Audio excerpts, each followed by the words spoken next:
Que la paz de Dios sea con cada uno de ustedes. A Dios por esta oportunidad de poder hablar de la palabra del Señor. El tema de hoy es una continuación del tema de las otras semanas. Llevo básicamente casi 3 ocasiones en que no he podido transmitir. Me he enfermado, estuve enfermo y gracias por la oración de muchas personas. Y esta semana por poco no puedo, me di un pequeño resbalón en uno de los escalones trabajando y la espalda sufrió daños. No me caí, pero hice mucha fuerza para no caerme y 2 días después, haciendo fuerza, levantando una caja y ubicándola en otro lugar, me lastimé la espalda bastante severo. Van a ver que se ve que tengo un poco de dolor y no estoy un poco compuesto. Tengo un dolor increíble en la espalda y estoy pasando por dolores de piedra. Así que con todo y eso le dije: Señor, quiero transmitir, quiero poder seguir hablando del tema que habíamos empezado y estamos desarrollando. Y el tema es tabernáculo de Moisés, el tabernáculo de Dios. Y estábamos hablando acerca de los conceptos de lo que Dios vino a hacer, de lo que Dios quiere y está en su planificación eterna, que Dios está formando en el planeta. Habíamos hablado de que cuando Dios crea a Adán, crea todo lo que hay en la tierra para que Adán domine sobre todo. Hay uno de los libros si no me equivoco, el libro de Yashar, que son de israelitas. Los israelitas lo tienen como un libro histórico. Y el libro de Yashar dice que a Adán lo tenían como un rey sobre la tierra. Porque Adán fue el primero y Adán era el que estaba dirigiendo. Pero habíamos comentado de que en Génesis capítulo 2, cuando Dios pone a Adán en el huerto, toda esta manifestación de creación de animales, y Adán le puso el nombre, de crear a la mujer, ayuda idónea, y Adán le pone el nombre. Todas estas cosas tienen que ver con ese dominio que iba a tener Adán. Yo quiero que usted vaya viendo algo en la creación. Es que hay unas cosas que en la creación se dan desde el día 1 al día 6, y las otras cosas que se crean en Génesis capítulo 2, que ya Adán puesto en Edén, son cosas que se crean por causa de necesidad. Dios tenía que permitir que Adán viera que necesitaba la ayuda. Y este es un concepto muy extraordinario, porque en muchas ocasiones nosotros vemos y pensamos de que en la eternidad, donde no hay pecado, no hay necesidades. Y Dios sabe todas las cosas, pero Dios también es un padre que enseña. Cuando Dios crea animales para que ayuden a Adán a labrar la tierra en Edén, Dios tuvo que esperar a que Adán se diera cuenta que le faltaba ayuda, en cuáles trabajos le faltaba ayuda y qué cosas él necesitaba específicas para poder lograr unos trabajos. Cuando Dios crea los animales, Adán, habíamos tocado esto, que en hebreo, cuando tú le pones un nombre a algo o a alguien, el nombre es una descripción de lo que va a ser. Adán le pone el nombre a los animales según las necesidades que tiene Adán para poder cumplir con los trabajos y para poder cubrir esta encomienda tan grande que tenía que bregar con Edén. No sabemos cuán grande era Edén, pero entendemos que era grande, porque en un punto dado Dios lo busca y él se esconde. Si es pequeño, no se puede esconder. En la eternidad hay cosas que son necesarias, pero Dios las va a proveer a la vez que la persona se dé cuenta y lo anhele.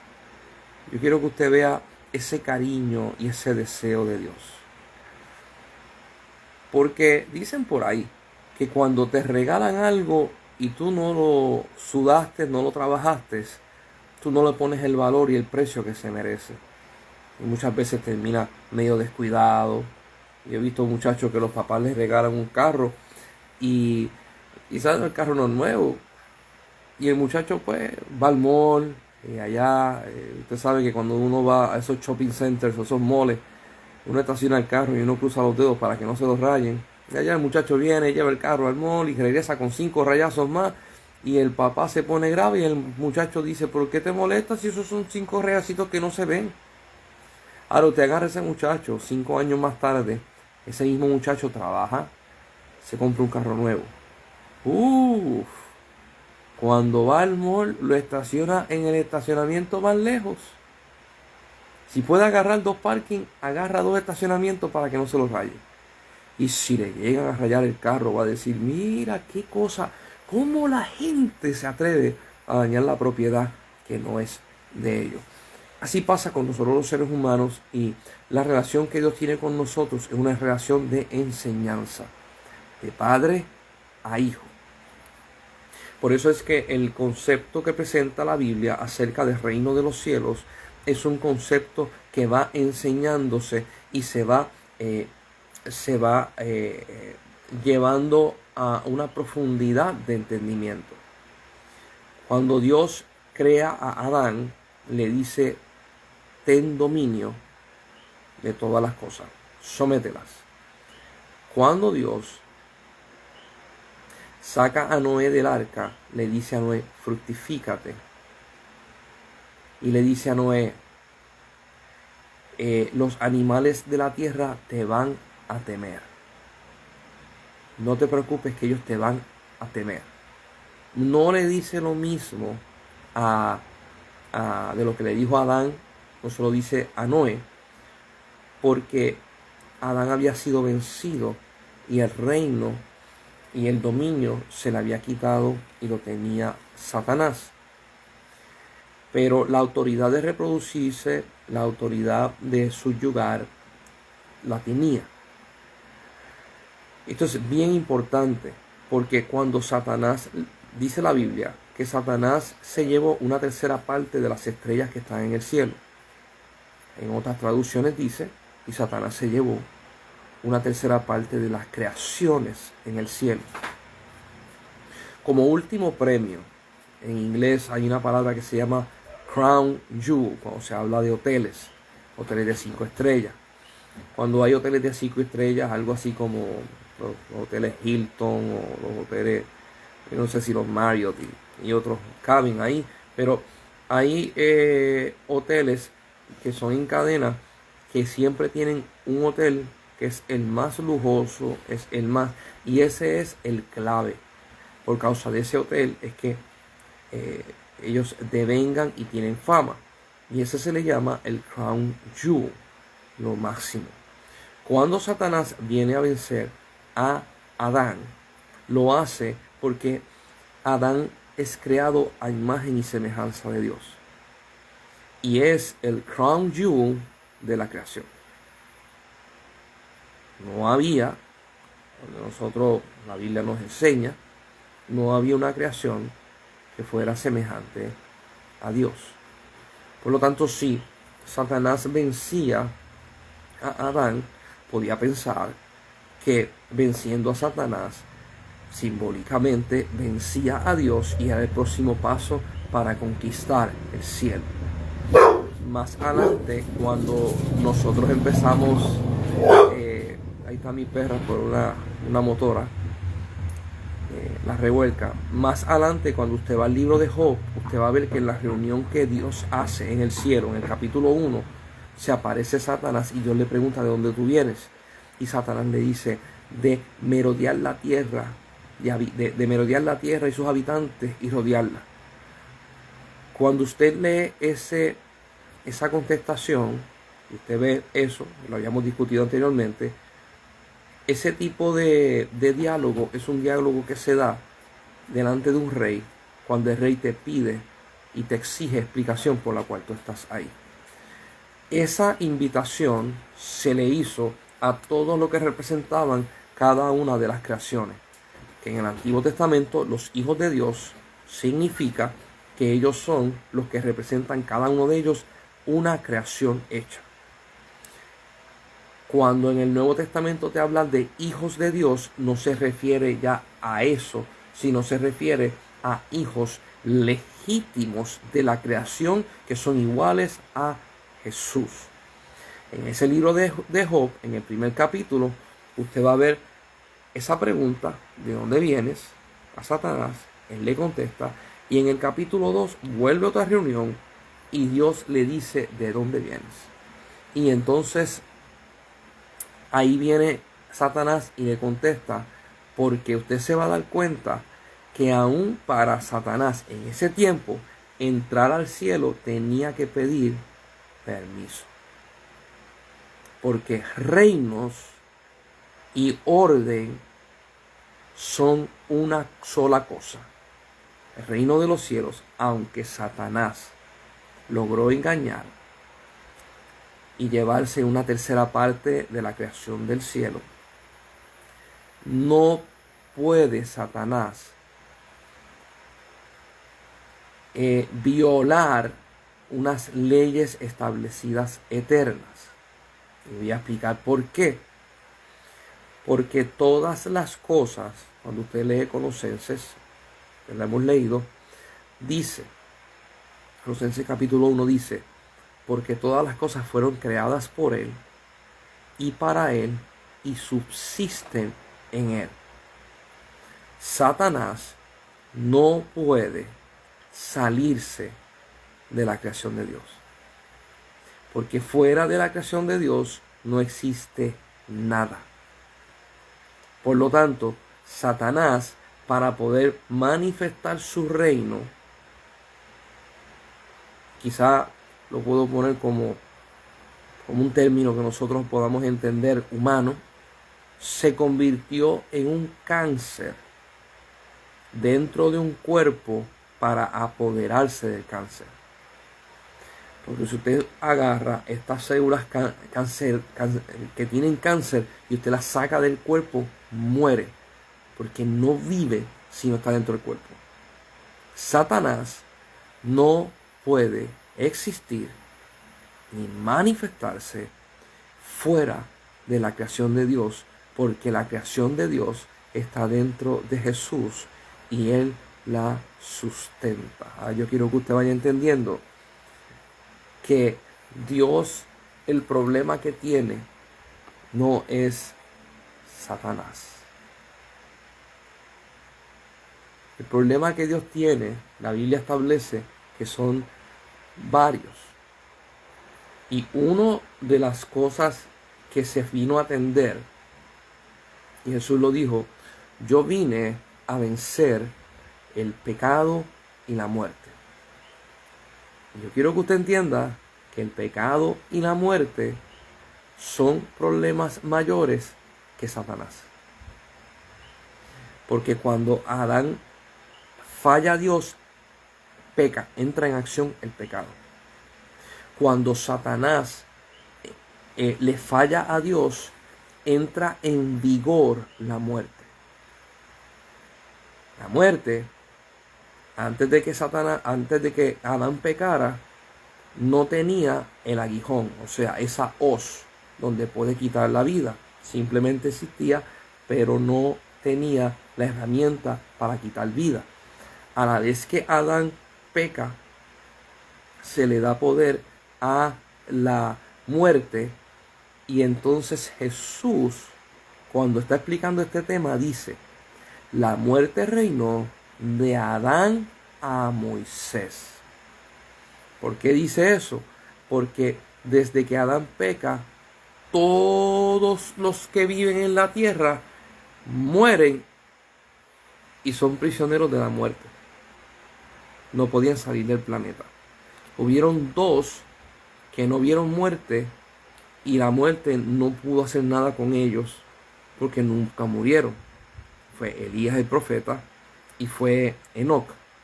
Pero en Moisés, cuando Moisés, Dios lo manda al monte y le dice, te voy a enseñar la tierra prometida, no vas a entrar, tú mueres aquí. Cuando Moisés muere, dice la Biblia que Dios lo resucita y que hay una pelea entre un arcángel y Satanás, y el arcángel le dice: el Señor, Dios, te reprenda. Entonces se resucita a Moisés y se le lleva al cielo. Por eso Jesús dice: la muerte reinó y estuvo invicta desde Adán hasta Moisés. Ahora, todas estas cosas están vinculadas al propósito de Dios. Cuando Jesús vino a morir, venció a la muerte y el pecado, que eran las dos cosas que apartaban al hombre de Dios. Escucha lo que voy a decir. Satanás no aparta al hombre de Dios. Es el pecado, y por causa del pecado, la muerte. Por lo tanto, hay personas que dicen: uy, el diablo es malo. Sí, es malo. El diablo destruye, mata, hiere. Es un transgresor. Sí lo es. Pero no es el problema principal de Dios. Si fuera el problema principal de Dios, Jesucristo hubiese venido a este mundo a vencer a Satanás. Así de simple. Pero Jesús vino a pagar el precio por la detracción de Adán contra Dios. Que Adán violentó la ley, le falla a Dios, y cuando le falla a Dios, ahí entran las maldiciones a esta tierra. Aldo y espino te dará la tierra, sembrarás en ella y no te dará su fuerza. A la mujer le dice: con dolores parirás a tus hijos. Al hombre le dice: con el sudor de tu frente trabajarás. La muerte entró. Jesús viene a resolver el problema que hizo que el hombre se apartara de la gloria de Dios. Al Jesús morir en la cruz por nosotros, llevó todas las maldiciones. Espinos y cardos, le pusieron una corona de espinas en su cabeza. A él lo latigaron, él sangró, pagó con sangre. ¿Se acuerdan cuando hablamos acerca del día de la expiación del tabernáculo de Moisés? Había que haber derramamiento de sangre. Jesús derramó su sangre por nosotros. Había que dar una ofrenda de un cordero. Jesús es el Cordero de Dios. Él, a través de Jesús, pare la iglesia. Hay unos teólogos que dicen: la iglesia nace cuando da la Santa Cena. Otros dicen: la iglesia nace cuando le entierran la espada a Jesús, que hasta había muerto, y le sale sangre y agua. Cualquiera de los dos eventos, la iglesia nace. Y a través de Cristo, la mujer, ¿se acuerdan la maldición parirás a tus hijos con dolor? Jesús da a luz a la iglesia con su vida y con su dolor. Jesús paga el precio por esto y nosotros somos libres. Libres del pecado y libres de la muerte. Por eso es que Jesús dice: el que cree en mí no morirá, sino que vivirá para siempre. Y Jesús no está hablando de la muerte carnal, está hablando de la muerte espiritual. Entonces, todo esto nos lleva a lo que estamos estudiando. Dios vino a establecer su reino. Así como cuando creó a Adán y lo puso en Edén, así envía a Jesús como el segundo Adán, así lo dice la Biblia, o el postrer Adán, y dice: a través de primer Adán todos pecaron, y a través del segundo Adán muchos son vivificados y muchos son salvos. Te dice mucho porque si no aceptas a Jesús, no vas a ser. La salida es una creación en Cristo. Y esta creación es establecida en algo muy especial y atesorado que se llama Reino de los Cielos, the Kingdom of God. Todas las cosas que son creadas tienen que tener fundamento. Si usted agarra ciertas cosas y las habla fuera de su fundamento, llega a un punto que no hacen sentido. Por ejemplo, las plantas necesitan ser sembradas en tierra para que de esa tierra agarre los nutrientes, se le echa agua, agarre el agua y ella crece. Si usted agarra una planta que necesita mucha tierra y lo pone en un tiesto, poca tierra, va a llegar el momento que va a agotar los minerales, las diferentes ¿verdad? Cualidades que tiene la tierra, y llega el momento en que la tierra está pero ya no sirve porque no le puede dar más a la planta. Eso hay que replantarlo y poner en un sitio más grande. Imagínense que vamos a hablar acerca de una planta y yo saco la planta déjeme ver si tengo algo aquí. Yes, vamos aquí. Imagínense que voy a hablar de esta planta. Es de plástico, pero imagínense que es viva. Y yo vengo y digo, vamos a hablar de ella y la arranco. Déjame ver si sale. Si no sale, pues la dejamos ahí. Ok, la arranco y la separo de la tierra y la dejo así.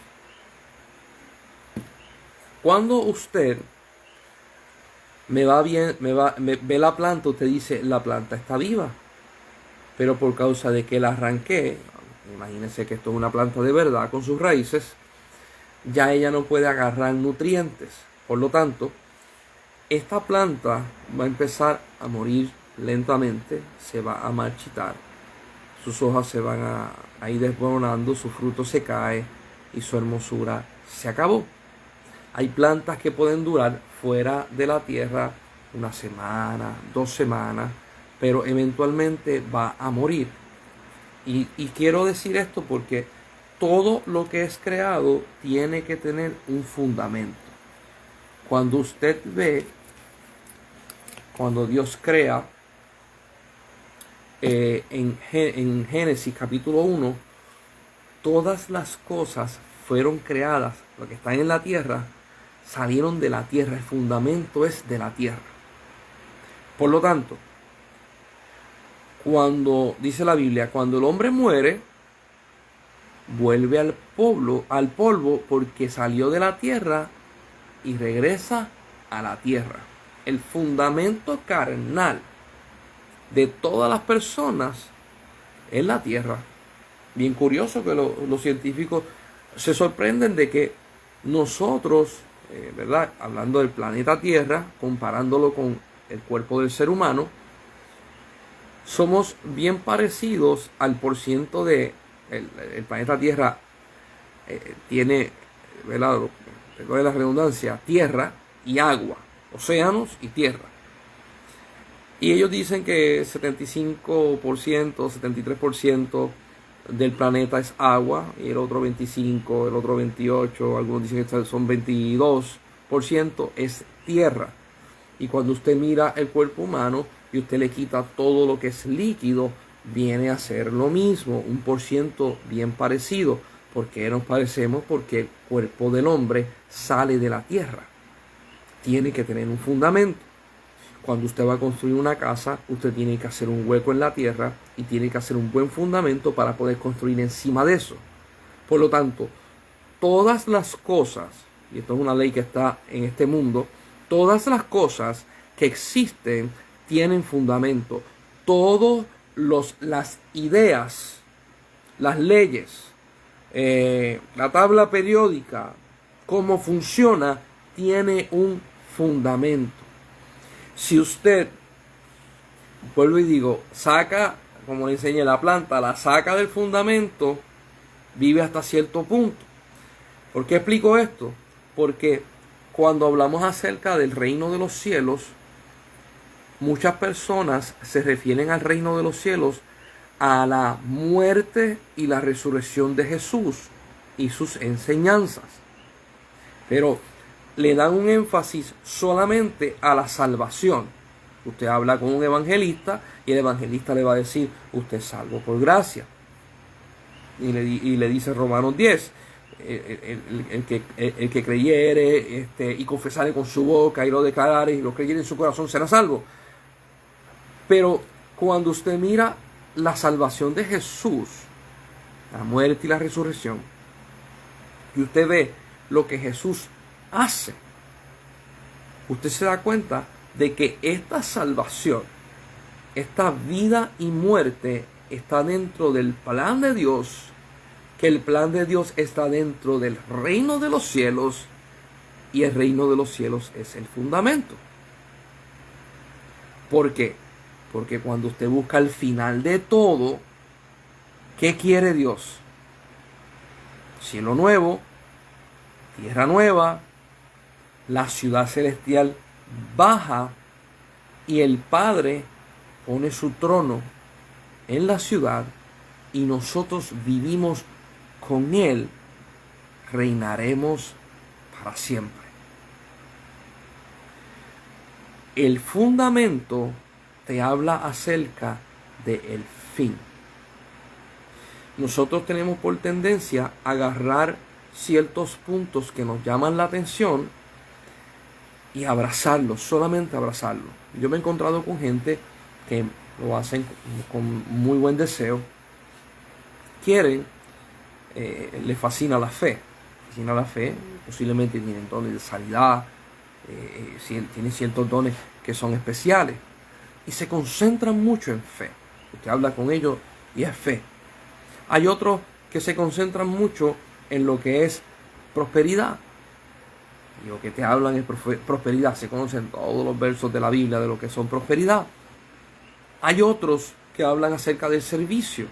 Se concentran en eso. Acerca del amor y se concentran en eso.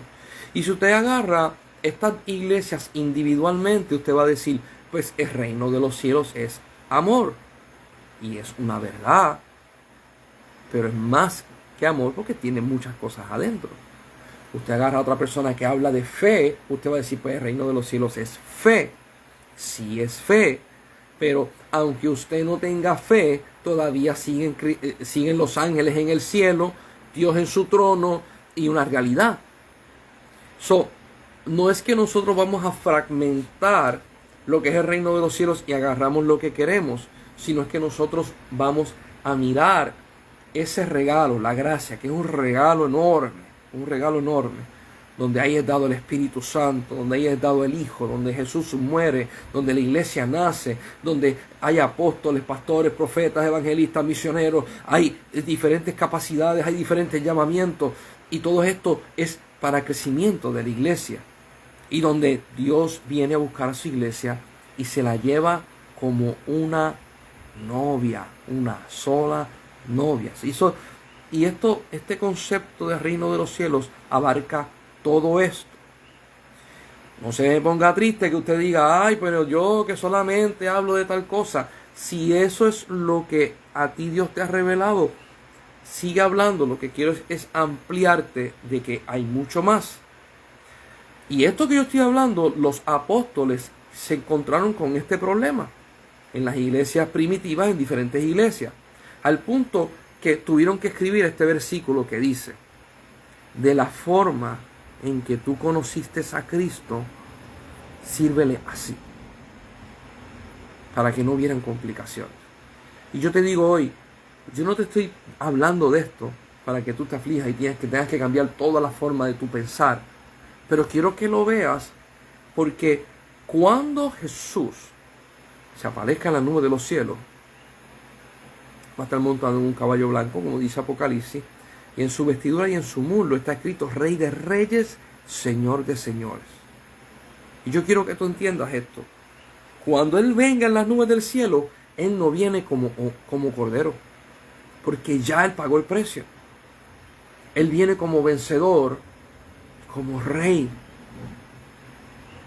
Por lo tanto, el que te viene a buscar, a mí me toca el corazón cuando yo hablo esto. El que te viene a buscar en la nube de los cielos, viene a buscarte con todo su ejército para llevarse lo que le pertenece. Yo quiero que usted vaya viendo algo para que pueda ver esta grandeza de Dios. Vamos para Lucas capítulo 16. Porque todas las cosas tienen fundamento y todas las cosas tienen una razón de ser. Jesús está hablando aquí en Lucas capítulo 16, está hablando una parábola, está hablando de lo otro, y de momento explica algo que me ayuda mucho a entender esto que yo estoy diciendo. Miren lo que dice Lucas 16. Dice: la ley y los profetas eran hasta Juan. Oye, lo dijo en pasado. ¿Por qué? Porque cuando él habló esto ya Juan había muerto. Mira lo que dice: la ley y los profetas eran hasta Juan. Su tiempo de duración, cuando vino Moisés, empezó. Los profetas siguió. Y cuando llega Juan, hasta ahí se acaba la ley y los profetas. ¿Por qué? ¿Qué viene después de esto? Dice él: desde entonces el reino de Dios es anunciado y todos se esfuerzan para entrar en él. Jesús viene y dice: mira, el reino de los cielos estuvo una vez en la tierra, con Adán. ¿Por qué? Porque para que un reino esté presente, tiene que haber un rey y tiene que haber un pueblo. Y cuando Dios crea a Adán y dentro de Adán su pueblo. Él lo pone, y en Génesis capítulo 2 está Dios parado al lado de Adán, manifestándose, y Adán correspondiendo a lo que es Dios, Dios creando y Adán poniendo nombre y trabajando. Reino de Dios. Lo dije y lo vuelvo a decir. Aquellos que piensan que cuando vayan al cielo van a estar descansando, comiendo uvitas, no trabajando, no has conocido lo que es Dios, no has conocido su realidad. El Padre trabaja, dijo Jesús, sigue creando, el universo se sigue expandiendo. Entonces ¿qué? Voy a estar trabajando y no voy a poder gozar. El reino de los cielos es justicia, gozo y paz en el Señor. Hay de todo perfecto. Pero tú te pareces a tu papá, que trabaja. Adán y Dios, o Dios y Adán, se manifestaron en una coinonía perfecta. Y eso pasó en la tierra. Cuando el hombre cae y es destituido de la gloria de Dios, el reino de Dios no se puede manifestar. Dios empieza a buscar personas que lo representen. Y ahí pues diferentes personas: Abel, que hizo lo bueno, después Sed, y después y después Matusalén, y después Enoc, y después Noé, y el diluvio, y después Sed, y de Sed, Cam y Jafet, y de los semitas salieron el pueblo de Israel, y ahí está Abraham, Isaac, Jacob. Dios buscaba personas que lo representaran. Cuando Moisés, Dios se le aparece en la zarza, le dice: tú vas a libertar a mi pueblo porque yo quiero ser su Dios y que ellos sean mi pueblo. Dios está en vías de que se manifieste otra vez el reino de los cielos. Pero Jesús está explicando: con todo y ese trabajo, la ley y los profetas no habían logrado que se manifestara el reino de Dios. ¿Quién fue el que provocó que se manifestara el reino de Dios? El Hijo de Dios. Por eso él dice: la ley y los profetas eran hasta Juan. ¿Se acuerda cuando Juan lo encarcelaron y lo iban a matar? Juan envía a 2 de sus discípulos y le dijo: pregúntenle si él es el que había de venir o esperamos a otro. Algunos teólogos dicen que cuando Juan estaba en sus últimos días, que sabía que iba a perder la vida, entró en una preocupación y hice lo que tenía que hacer. Está todo en orden antes de que yo me vaya. Cuando a Jesús le dicen, Juan mandó a decir, porque está preso, Jesús empieza a hacer milagros, a sanar, a libertar. Y después que de haberlo hecho por un rato, mira a los discípulos y le dice, dile a Juan que díganle a él lo que han visto. Los cojos andan, los ciegos ven, y a los pobres se les ha anunciado el evangelio del reino de los cielos. Si usted sigue leyendo, usted se va a dar cuenta de que Jesús no hizo nada para evitar la muerte de Juan. ¿Por qué? Por este versículo que está escrito. Juan tenía que morir, porque era hasta Juan la ley y los profetas. Cuando Juan muriera, la manifestación del reino de Dios se daba. El cielo brega mucho con tiempos. El cielo brega mucho con tiempo. Mi hermano, después vamos a dar una clase acerca de lo que son los tiempos de Dios. Y Jesús dice, la ley y los profetas eran hasta Juan, hasta llegó. No es más de eso. Y dice, desde entonces el reino de Dios se anuncia. Y todos se esfuerzan a entrar. Jesús, cuando empezó, dijo, el reino de los cielos se acerca. Y cuando usted busca esa palabra, se acerca, es lo mismo que cuando Babilonia se acercaba a Jerusalén para sitiarla y para conquistarla. Jesús habla acerca del reino de los cielos como que se acercó, sitió la tierra y la invadió. Ahora yo quiero que usted entienda esto. En Juan 17, que lo habíamos hablado la vez anterior, Jesús dice, no los quites de este mundo. ¿Por qué?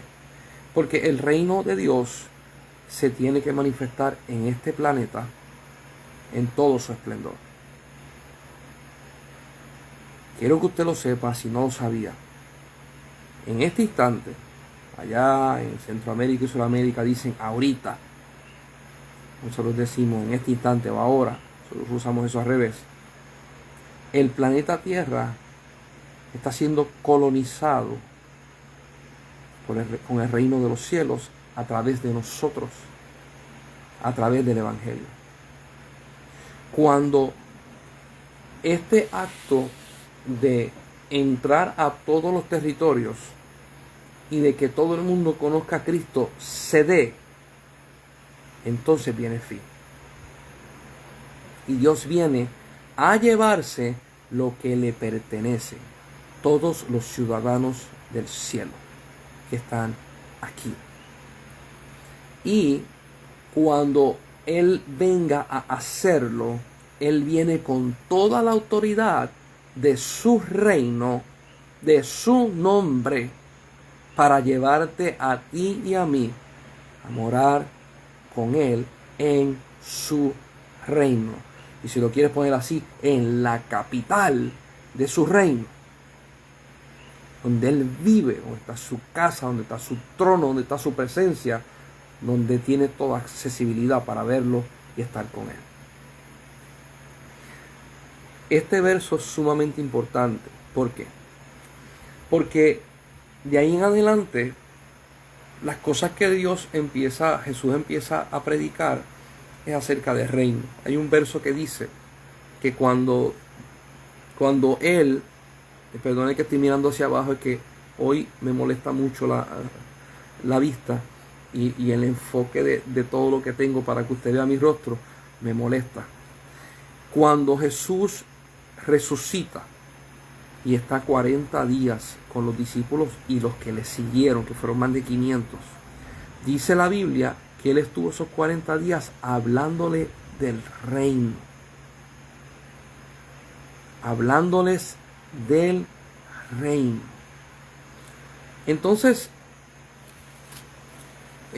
aunque lo había hablado, lo voy a volver a tocar como resumen. Yo siempre me preguntaba y decía, ok, tenemos un reino. ¿Qué es? ¿Cómo yo defino esto? Y cuando usted empieza a ver, Jesús, cuando habla del reino, él usa un lenguaje de rey. Si nosotros no estamos acostumbrados, como me pasó a mí, yo no estaba acostumbrado a esto de cómo habla un rey, ni cómo un rey se dirige, en cómo un rey, yo no estaba acostumbrado a esto.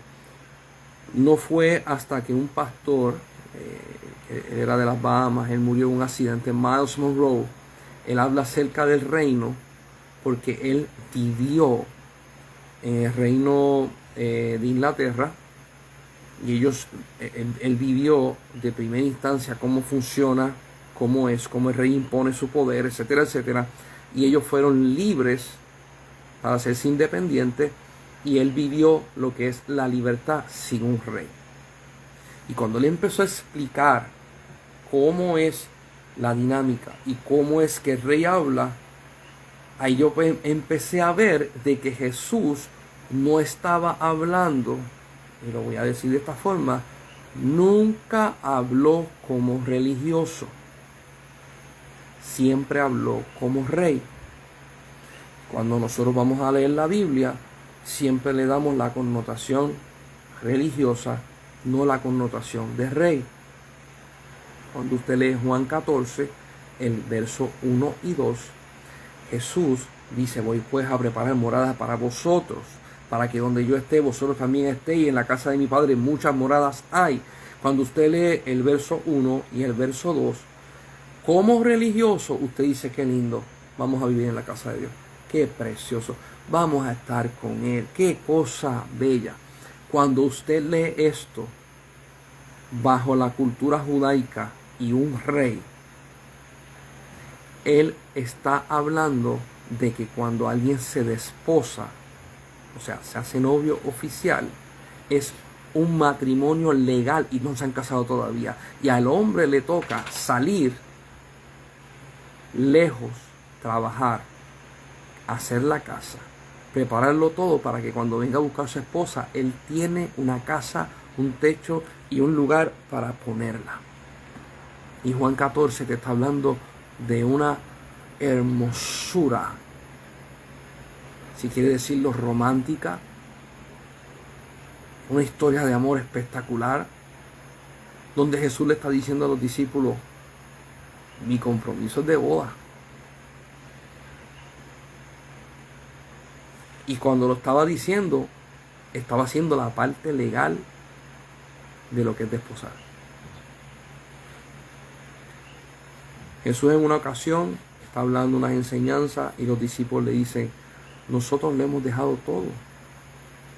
¿Y a nosotros qué nos va a tocar?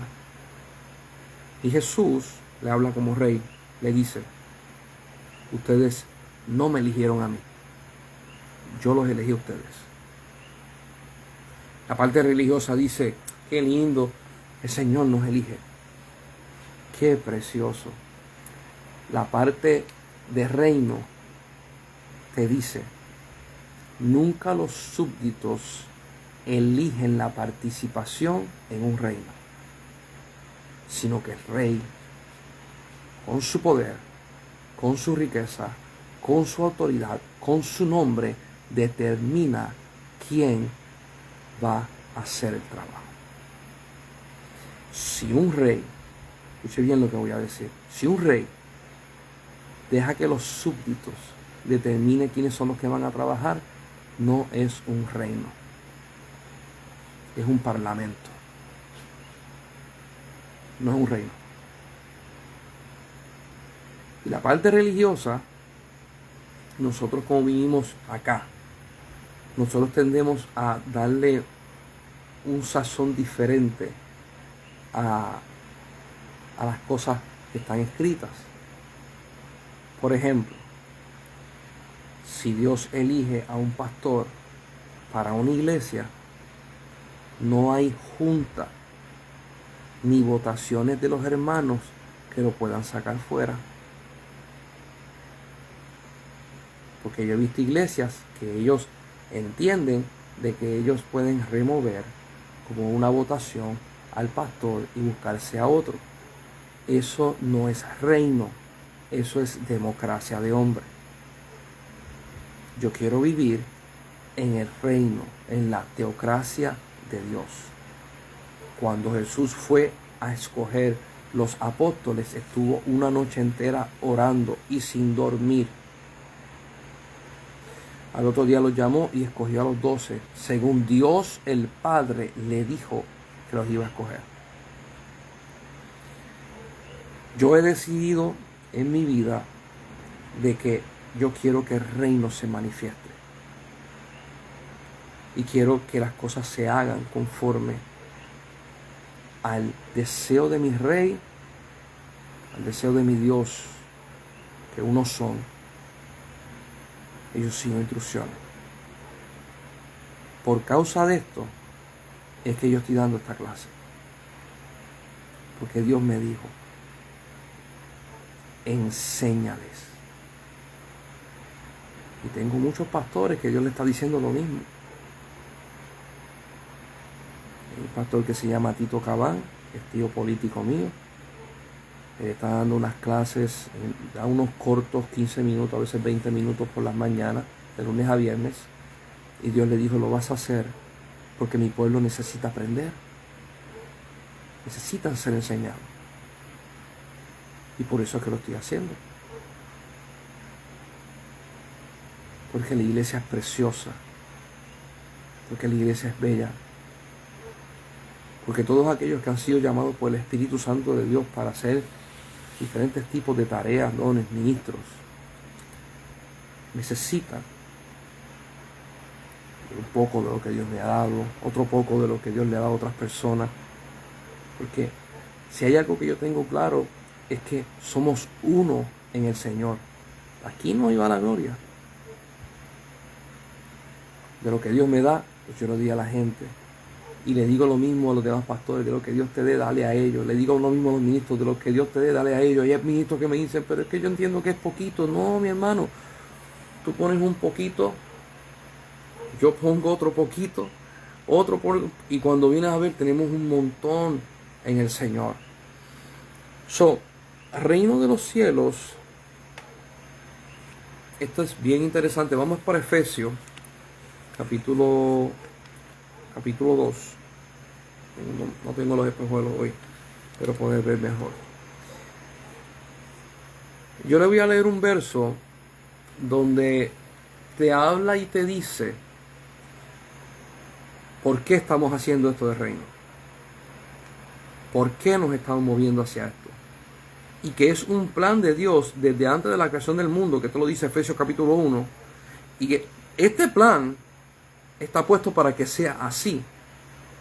¿Y se acuerdan el sueño que tuvo el rey Nabucodonosor acerca de la estatua y los diferentes reinados a través de los siglos? Y que al final fue una piedra que se cortó del monte de Dios, y esa piedra le dio con todo ímpetu a los pies de la estatua, tan fuerte que le dio que desmenuzó todo y desintegró todo, y la piedra se quedó en su lugar. Y empezó a crecer y se convirtió en un reino que durará por los siglos de los siglos para siempre. Yo quiero que usted vaya viendo, porque y las veces que he hablado acerca de lo que es religión y lo que es reino, no lo hago por menospreciar a nadie, sino para poder poner los dos conceptos, uno en contra, ¿verdad? Compararlos versus uno y el otro, para que usted pueda ver la diferencia que hay. Cuando el rey tiene esa visión, Daniel le dice al rey, Dios te ha dejado conocer las cosas que van a pasar en los tiempos. A ti, oh rey, Dios te ha revelado, y solo a ti, lo que ha de pasar. Yo quiero que usted vaya entendiendo esto. Nabucodonosor era impío, gentil y tenía muchos dioses. Y Dios le dio esa revelación a un impío gentil que no lo conocía.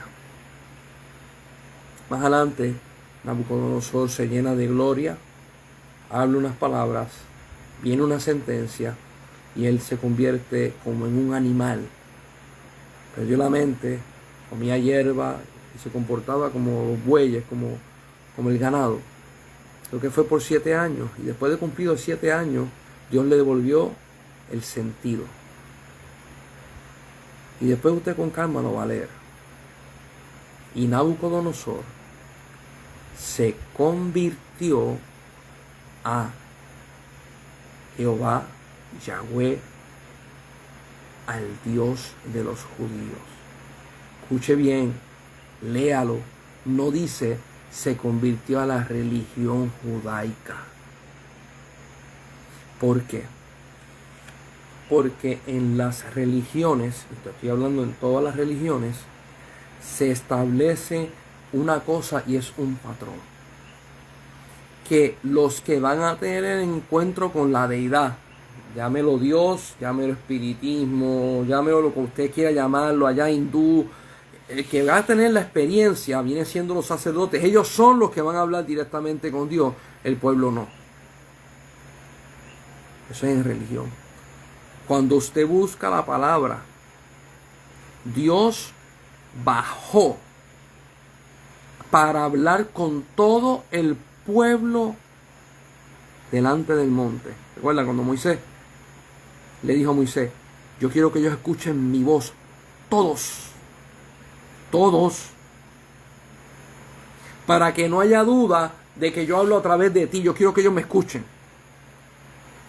Cuando Jesucristo vino a la tierra, Jesucristo no vino solamente a hablar con los apóstoles. Jesucristo vino a hablar con todos.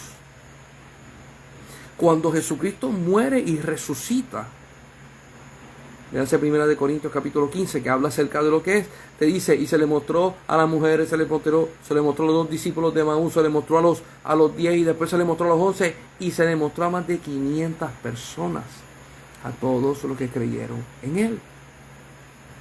La experiencia del Dios vivo que nosotros tenemos es que Él quiere revelarse a todos, no a los pastores nada más, no a los apóstoles, no a los profetas, a todos. Por eso es que no es una religión. Y hay gente que dice, sí, pero tenemos que identificarnos. Identifícate, yo no tengo problema con que te identifiques, pero yo quiero que tú entiendas lo siguiente. Cuando Jesús se aparezca en las nubes de los cielos, no se va a aparecer y va a decir, yo soy el Dios de los adventistas, y lo estoy diciendo, empiezo con adventistas porque es como si fuera orden alfabético, es el Dios de los católicos, el Dios de los presbíteros, el Dios de esto, aquello, lo otro. Yo soy el único Dios. Y el que cree en mí, tiene vida eterna. Y yo quiero que usted vaya entendiendo de que la planificación del reino es, quiero que lo vean de esta manera, porque la Biblia lo dice así, nosotros somos ciudadanos. Y todos los ciudadanos de una nación tienen derecho a conocer a su rey. Cuando hablamos de miembros de una iglesia, cuando usamos esa forma de hablar, miembros de una iglesia, tenemos la connotación de que el que va a tener el tú a tú con Dios es el pastor, o el tú a tú con Dios es el que va a predicar, y los demás nosotros escuchamos. A Dios le interesa revelarse a todos sus hijos, y que todos sus hijos escuchen su voz, y que todos sus hijos sientan su presencia, y que todos sus hijos sean bautizados con el Espíritu Santo. Religión enajena a una gente de esa experiencia. Reino se la dan a todos. A todos.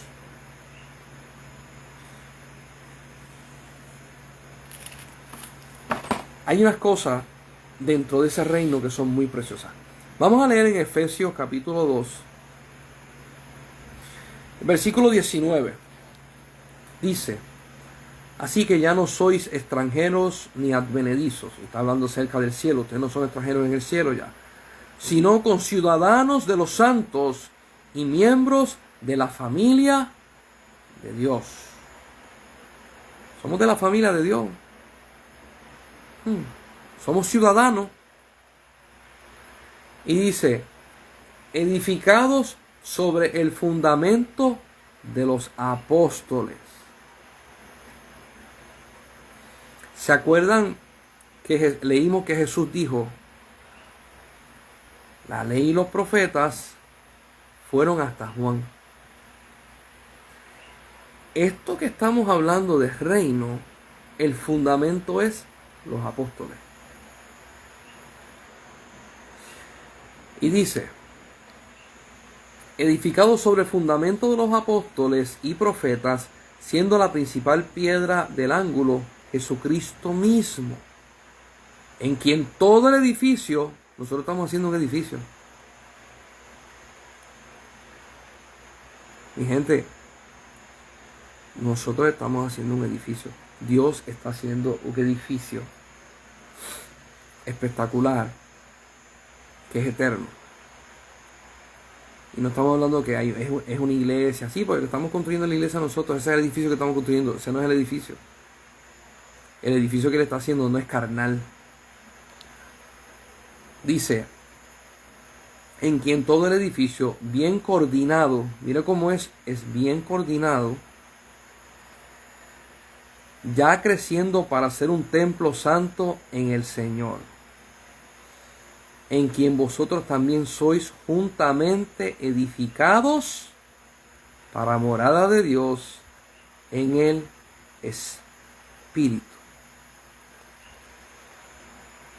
Ese edificio, ese templo que Dios está haciendo, lo está haciendo con nosotros mismos. Y usted va a decir, ¿cómo es eso? ¿Cómo es que Dios está haciendo un edificio con nosotros mismos? Yo voy a explicar esto en la próxima clase. Y lo que quiero es que te goces. ¿Y sabes por qué? Porque lo había dicho anteriormente y lo vuelvo y lo repito. Hoy a las iglesias, y se le hace fácil a las iglesias entender de que hay edificaciones espirituales malignas, en lugares fuertes, strongholds, y el diablo está creciendo esto, y el diablo vive en lugares desérticos, donde no están habitados por los seres humanos, etcétera, etcétera, y es realidad. Pero la iglesia se sigue comportando como si fuera víctima, esperando que Satanás los ataque para ellos contraatacarlos. Jesús nunca enseñó esa estrategia. Jesús enseñó de que Él había vencido y nos daba a nosotros y nos hacía más que vencedores. Por lo tanto, la mentalidad de la iglesia debe de ser de conquistar todo el territorio para Dios. El enemigo no es un problema. Pero si usted se queda pasivo, si usted se queda inerte, esperando que primero lo ataquen a usted, yo quiero que usted entienda de que esa actitud no es la actitud que Dios enseñó en su palabra. Si a ti te dan todo el poder es para que lo uses, no para que te sientes. Si a ti te dan autoridad es para que la manifieste, no para que se la enseñes a la gente como un trofeo. Si a ti te dan diferentes dones y capacidades, son para que las utilices para crecimiento del reino del cielo, no para que le digas a las personas, mira la colección que tengo de dones y colección que tengo de llamamiento. Esto es una de las cosas que hemos peleado por muchos años dentro de la iglesia. Que tengamos el carácter de Cristo. Que vivamos a la altura del varón perfecto. Que seamos un ejemplo a este mundo de quién es Jesús. Nos vemos el lunes que viene, Dios mediante, y vamos a hablar acerca de Efesios capítulo 2, y vamos a hablar acerca de Primera de Pedro, y vamos a estar tocando el por qué se brinca de lo que es tabernáculo de Moisés, después a lo que es Jesús y la predica de su evangelio, el reino de los cielos, y cómo culmina en Apocalipsis, que las tres se conectan unas con las otras para un plano perfecto que Dios tiene para nosotros. Que la paz de Dios sea contigo y que Dios cumpla las peticiones que hay dentro de tu corazón. Sigue orando por tu familia, sigue orando por los hermanos Guarao. Estamos en la construcción de la casa misionera. Ayúdanos a orar. Todavía no se consigue la gasolina fácilmente en Venezuela y estamos orando para que se nos abra esa puerta para poder seguir edificando. Y si tengo la oportunidad voy a subir unos videos para que ustedes vayan viendo lo que se está haciendo y lo que se quiere hacer con la voz de la misionera Binley. Nos vemos el lunes que viene.